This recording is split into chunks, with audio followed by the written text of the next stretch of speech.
ప్రాచీన భారతదేశంలోనే ఆధ్యాత్మిక అరణ్యాల రహస్యాల నుండి ఎంతోమంది గొప్ప మహర్షులు ఆచరించిన లోతైన అంతర్గత సాధనల వరకు సాగే ఈ అద్భుతమైన విశ్లేషణకు స్వాగతం. ఈరోజు మన ప్రయాణంలో అసలు మహాభారత ప్రవచనం ఎక్కడ ప్రారంభమైంది, నైమిషారణ్యం ఎలా ఆవిర్భవించింది, మహర్షుల దివ్యదృష్టి, ధర్మచక్రం, అలాగే శౌనక మహర్షి చేసిన సత్రయాగం, ఇలా ఈ 5 ముఖ్యమైన అంశాలను వరుసగా తెలుసుకుందాం. మొదటి విభాగం మహాభారత ప్రవచన ప్రారంభం.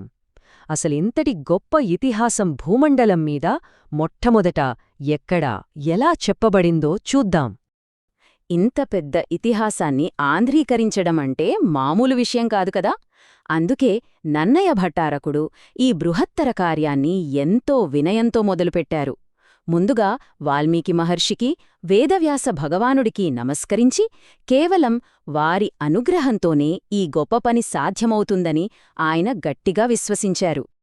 అయితే కాలానుగుణంగా ఈ కథ ఒకరి నుండి మరొకరికి ఎలా మారిందో చూస్తే భలే ఆసక్తికరంగా ఉంటుంది. ముందుగా ఈ భారతాన్ని చెప్పడం మొదలుపెట్టింది ఉగ్రశ్రవసుడైన సౌతి. ఆ తర్వాత మధ్యలో జనమేజయుని సర్పయాగం సమయంలో కథాభాగాన్ని వైశంపాయనుడు అందుకుని కొనసాగించాడు. ఇలా ఒక తరం నుండి మరో తరానికి ఈ జ్ఞానం ప్రవహించింది. ఇక రెండవ విభాగం నైమిషారణ్య ఆవిర్భావం మరియు దాని విశిష్టత. ఈ పౌరాణిక ప్రవచనం జరిగిన ఖచ్చితమైన ప్రదేశం గురించి ఇప్పుడు తెలుసుకుందాం.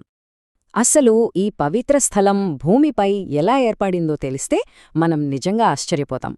కలియుగ ప్రభావం నుండి తప్పించుకోవడానికి మహర్షులంతా వెళ్లి బ్రహ్మదేవుణ్ణి అడిగినప్పుడు ఆయన తన మనస్సుతో ఒక చక్రాన్ని సృష్టించి కిందకు వదిలాడు.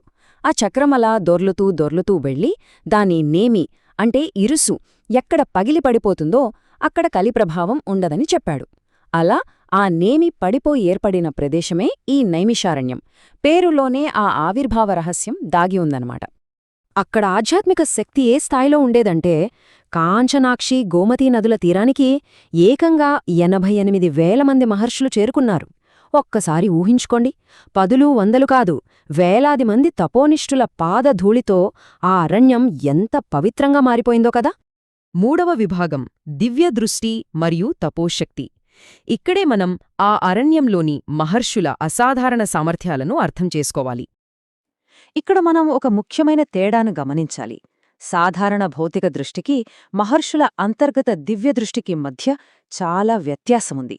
భౌతిక దృష్టి లేదా మాంసనేత్రమనేది ఆకాశంలో చాలా ఎత్తుల ఎగురుతున్న గ్రద్ద కింద ఉన్న కోడిపిల్లను చూడటం లాంటిది. దానికి ఖచ్చితంగా ఒక పరిమితి ఉంటుంది. కాని దివ్యదృష్టి అలా కాదు.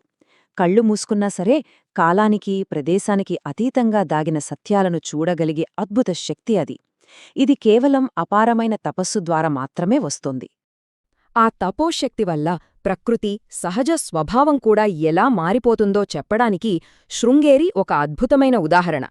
త్రేతాయుగంలో ఋష్యశృంగ మహర్షి చేసిన తపస్సు వల్ల ఎన్నో యుగాల తర్వాత శంకరాచార్యులవారు అక్కడికి వెళ్లినప్పుడు ఒక ఆశ్చర్యకరమైన దృశ్యాన్ని చూశారు. సహజ శత్రువులైన పాము, కప్ప ఒకే దగ్గర ఉండటమే కాదు, ఏకంగా ఆ పాము కప్పకు పడగపట్టి ఎండ తగలకుండా నీడనిస్తోంది.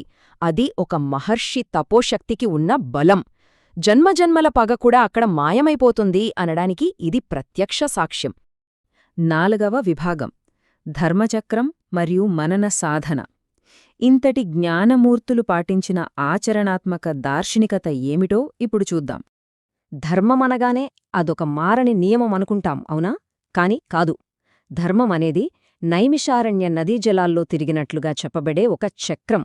అంటే భార్య దగ్గర భర్తధర్మం, కూతురి దగ్గర తండ్రిధర్మం, ఆఫీస్లో ఉద్యోగి ధర్మం, అలాగే ఏకాదశినాడు ఉపవాసం చేయడం, ద్వాదశినాడు పారణ చేయడం, ఇలా ఆశ్రమాన్ని బట్టి, కాలాన్ని బట్టి, ప్రదేశాన్ని బట్టి ధర్మం నిరంతరం మారుతూనే ఉంటుంది.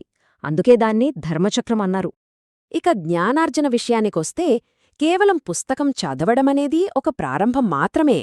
చదివినదాన్ని మన స్వంత జ్ఞానంగా మార్చుకునే ఒక నిరంతర, తీవ్రమైన అంతర్గత ప్రక్రియ ఉంది చూశారు, దాన్నే మనన సాధన అంటారు. అంటే విన్నదాన్ని ఎంతగా లోపల జీర్ణించుకుంటామో అది పుస్తకంలోంచి బయటకొచ్చి మన సొంత వ్యక్తిత్వంగా మారుతుందన్నమాట. మనన సాధన స్థాయి ఎలా ఉండాలో చెప్పడానికి దధీచి మహర్షి కథ ఒక అద్భుత ఉదాహరణ. రాక్షసుల బారి నుండి బ్రహ్మవిద్యను కాపాడటానికి ఆయన ఆ విద్యను తనలో ఎంతలా లీనం చేసుకున్నారంటే ఆ జ్ఞానం ఏకంగా ఆయన ఎముకలలోకి కూడా ప్రవేశించి అస్థిగతమైపోయింది. ఆ తర్వాత అదే ఎముకలతో ఇంద్రుడు ఎన్నటికీ నాశనం లేని వజ్రాయుధాన్ని తయారు చేసుకున్నాడు. నిరంతరం మననం ద్వారా జ్ఞానం మనిషిలో భౌతికంగా ఎలా ఇమిడిపోతుందో చెప్పడానికి ఇంతకంటే గొప్ప ఉదాహరణ ఏముంటుంది? ఇక 5వ విభాగం సౌనక మహర్షి సత్రయాగం. ఈ పవిత్ర అరణ్యంలో జరిగిన ఒక చారిత్రాత్మక ఘట్టం గురించి ఇప్పుడు మాట్లాడుకుందాం. ఇక్కడ శౌనక మహర్షి ఉన్నత స్థానాన్ని అర్థం చేసుకోవాలంటే మనం ముందుగా కులపతి అనే పదాన్ని గమనించాలి. కులపతి అంటే కేవలం 4 వేదాలు 6 వేదాంగాలు చదివిన పండితుడు మాత్రమే కాదు. ప్రతిరోజూ వేలాది మంది శిష్యులకు విద్యాబుద్ధులు నేర్పుతూ వారి ఆకలి తీర్చే అత్యున్నత బాధ్యతను తన భుజాలపై వేసుకున్న ఒక మహానుభావుడు. ఆయన దాతృత్వం స్థాయి వెంటే మనం అవాక్కవుతాం. ప్రతిరోజూ ఏకంగా 11,000 మందికి భోజనం పడుతూ వారికి వేదాలను శ్రవణం చేయించేవారు. జ్ఞానాన్ని నిలబెట్టడానికి ఆయన పడిన తపనకు, అంకిత భావానికి ఇదొక సజీవ సాక్ష్యం. మరి ఆశ్చర్యకరమైన విషయమేమిటంటే ఈ స్థాయిలో అన్నదానం, విద్యాదానమన్నది ఒకరోజు 2 రోజులు కాదు, ఏకంగా 12 సంవత్సరాల పాటు ఏకధాటిగా కొనసాగించారు. ఎంతో నిస్వార్థంగా ఈ బృహత్తర సత్రయాగాన్ని ఆయన ఏ అడ్డంకి లేకుండా నిర్వహించారు. అసలు సాధారణ యాగానికి సత్రయాగానికి ఒక పెద్ద తేడా ఉంది. సాధారణ యాగమంటే దశరథ మహారాజుకు సంతానం కావాలని చేసినట్లు ఒక వ్యక్తిగత ప్రయోజనం కోసం చేసేది. కాని సత్రయాగంలో ఎటువంటి స్వార్థం, వ్యక్తిగత కోరికలు ఉండవు. ఋత్వికులే యజమానులుగా మారిపోయి కేవలం సమస్త మానవాళి సంక్షేమాన్ని మాత్రమే కాంక్షిస్తూ దీని చేస్తారు. ఇలా సర్వలోక హితం కోసమే శౌనకుడు ఈ గొప్ప కార్యాన్ని చేపట్టాడు. ఈ విశ్లేషణను ముగించే ముందు ఒక చిన్న ఆలోచన. గంటల తరబడి స్మార్ట్ఫోన్లలో అనంతమైన సమాచారాన్ని చూస్తూ గడిపే ఈ ఆధునిక యుగంలో మనం కేవలం ఆ సమాచారాన్ని అలా చూసి వదిలేస్తున్నామా? లేక ఆ జ్ఞానాన్ని అంతర్గతం చేసుకుని సమాజ శ్రేయస్సు కోసం నిస్వార్థంగా ఉపయోగించడానికి మనన సాధన చేస్తున్నామా? నేటి ఉరుకులా పరుగుల జీవితంలో వస్తున్న సమాచారాన్ని ఏ విధంగా సద్వినియోగం చేసుకోవాలన్నది మనమంతా లోతుగా ఆలోచించాల్సిన అంశం.